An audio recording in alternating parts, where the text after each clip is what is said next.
کې په غزل باندې خبره کړې و تقریبا کنه غزلو ټیک شو نظم او دغه چې کوم د پوښ فرق خبره هم کړې و غزل باندې وکا نظم ځان ته موږ ډیفینیشن وکړو چې نظم څه ته وایي پای موږ خپل دا کړو نن موږ د نظم قسمونه وایو نو د نظم چې کوم غټ قسمونه دي دوا نو هغه یو قسم دی د موضوع په حواله باندې او یو قسم دی د هیئت په حواله باندې موضوع حواله نه مراد دا دی چې په نظم کې ته کم خیال بیانې خبره ته خیال دی کوم موضوع بیانې څه سبق ورکول غواړي څه خبره کول غواړي دا د موضوع حواله شو او د هیئت حواله چې په کم شکل کې ته نظم لیکي د نظم شکل به کم وي شکل به کم وي هیئت به کم وي نو داسې نظمونه وي چې هغې په د هیئت په حواله فار ایگزامپل اسې مثال خبره کوم مونږه مسدس کې لیکو نو په مسدس کې دا د دې هیئت ته مسدس او موضوع چې کوم دی کې مونږه حمد ویلی شو نعت ویلی شو منقبت ویلی شو قدرتي مناظر بیانولی شو په یو واقع او حادثه باندې لیکلی شو یعنی مطلب دا موضوعات دي خو هیئت څه شی دی شکل څه شی دی شکل دا دی چې د هر بند به شپږ مصري وي په دې خپل ځای کې بیا خیر د باس کو کنه په نمبر روانېږو او د موضوع حواله دا ده چې دې کې ته ویل څه غواړې څه پیغام پکې ورکړې ټیک شوه نو موږ به اوله د موضوع په حواله باندې به د دې قسمونه بیان کو موضوع په حواله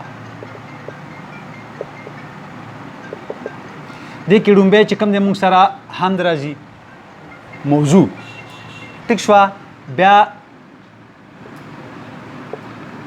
مناجات بیا چې کوم دی ورپسې نعت شریفه بیا منقبت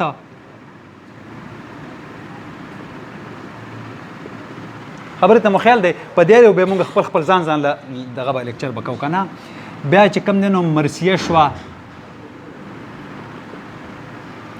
دې کې مرثیه کې سلام او دا د دې یو قسم د دې کې دغه کې پکې که نه او قصیده شوه او دې کې مدحیه قصیده چې کوم دی پوښ هغه بیل دغه دی پکې او بیا دې کې دې نه علاوه چې کوم دی حج وشوه داسې له ترتیب وخت سره بیا موږ دغه کوو خو ټول په یو ځای ډېره دغې نه موږ به ولیکو وغیره ټیک شوه او د هیئت په حواله باندې د هیئت په حواله د نظم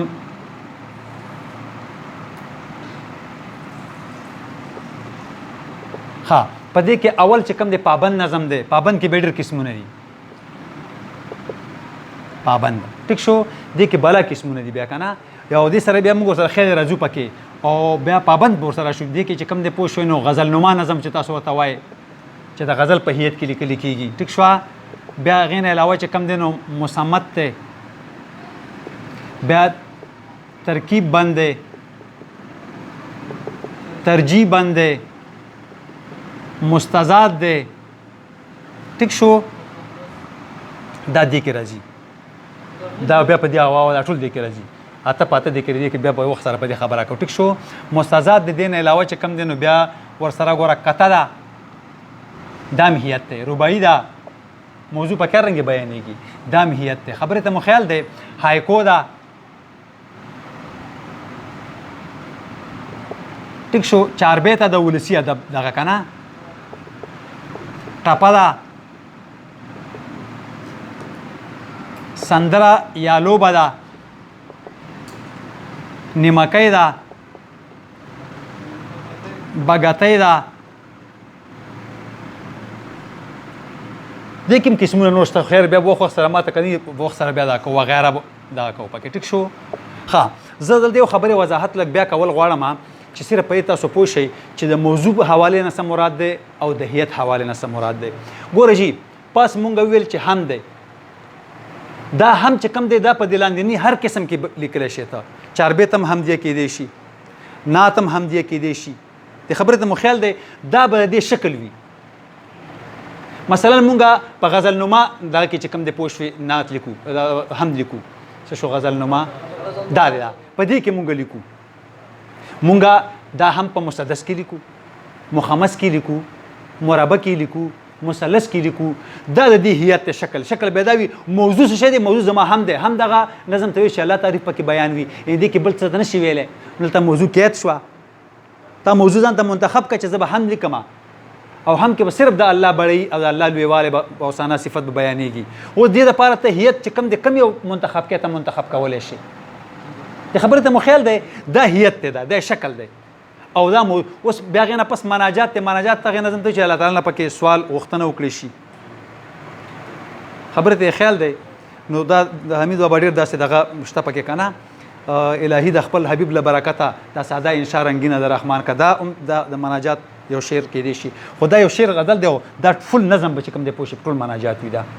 الهي د زړه سکون ته د عشق داغ را معرفت ستا د علم ډک ایاغ را پل په پل چې د منزل لوري ته رسي د دې لارې زادې راه او هم سراغ را د خبرې ته مو خیال دی اوس دا ټول راکه غوښتنه ده د الله تعالی نه نو دا مناجات دي بیا دې باندې موږ خپله خبره کوو نه ته دا ټول ډیفینیشن به کوو صرف زه دا وضاحت کول غواړم چې تاسو ته دا خبره واضحه شي چې هیئت نه څه مراد دی او د موضوع نه څه مراد دی ټیک شوه اوس دا دغه دا چې کته ده کته کې ته حمد ویلی شي کته کې ته نعت ویلی شي داسې د خوشحاله بابا نعتیه کتې شته چې نعت یې پکې ویلی دی څلور مصري دي 2 شعرونه دي دا به وخت سره چې کله کتې موږ ډیفینیشن کوو بیا به د دې هیئت موږ ایکسپلین کوو نو دا رنګې ته چې کوم دی پوه شئ تاسو ګورئ ډېر دغه کې چې کوم دی د ټیکادار بابا چاربیتو کې هم شته دی که نه دا اوس دا ګوره شکل یې چاربیته دی شکل یې څه شی دی چاربیته او موضوع شی دی موضوع هم دی خبرې ته مو خیال دی نو انشاءالله العزیز چې په دې باندې مونږ پوه شو نو چې کله مونږ بیا لیکو مونږ به کنفیوز کېږو نه مونږ به موضوع مونږ ته واضحه به وي او مونږ ته به چې کوم د هیئت هم واضحه وي زما خوښه ده چې زه هم لیکم چې کم هیئت وله زه خوښوم که زه په غزل نما کې لیکم که مثلث مربع مخمس مسدس معصب وغیره معاشر خیري لس مصري چې په بند کې وي دا ادي قسمونه دي اته قسمونه دي کې دي ترکیب بند کې لیکم ترجیب بند کې لیکم مستزاد کې لیکم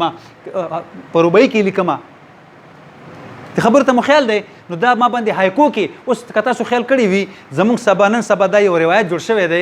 د یو څو کسانو د وجې نه چې هایکو کې به خامخا ته مزاحیه خبره کوي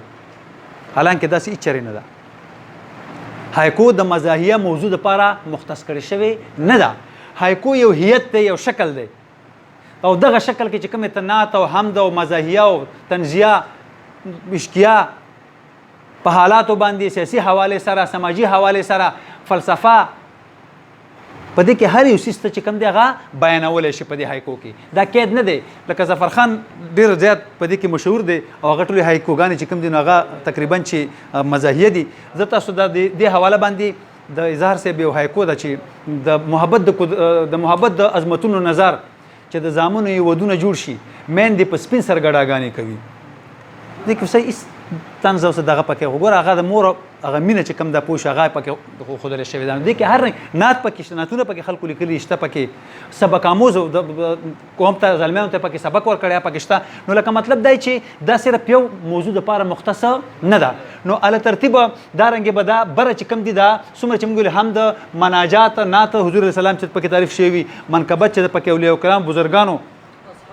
اصحاب کرامو څومره چې بزرګان د دې او مرثیه چې د ملګری په مرګ باندې هم لیکلی شي د خپل خپلوانو په مرګ هم لیکلی شي خو مختص د حضرت امام حسین رضی الله تعالی عنه د کربلا واقع سره چې کوم د سلام خو بالکل هغې سره مختص دی چې کوم کربلا واقع ته شهیدان هغې شوي پکې که نه قصیده د بادشاهو د امیرانو مالدارانو خلکو په مدحه کې چې کوم د پوه شوي مدحیه هم وي دې کې حجم هم وي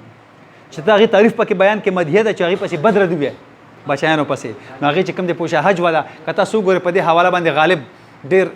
زبردست قصیدې لیکلي دي او هغه چې کوم د پوه شي بادشاهي وخت نه د خپل مراعات او یا وظیفه بحال کول هغه تاسو ته پته چې هغه زندګي څنګه تېرېده د معاشي حوالې سره د دنیا داسې دکاندار بنو چې هغه به یې قرض نه و پوه شوې نو هغه خو معاشي حالات ډېر خراب و نو هغه به وظیفې دپاره ډېر زیات کوشش کول چې ما ته دربار نه وظیفه راشي هغې دپاره به هغه مدحیه قصیدې هم لیکلې وغیره وغیره نو دا شکلونه دي او دا برنۍ چې کوم دي دا اوس سندره ده سندره کوم ته هر رنګې موضوعات بیانولی شي خو عموما اشکیه پکې بیانېږي خو دا موږ خپل وخت سره انشاءالله العزیز بیا دغه کوو تر دې دمه پورې چې د هیئت په حواله باندې او د موضوع په حواله باندې د نظم قسمونو کې تاسو څنګه سوال کوئ ذهن کې کولی شئ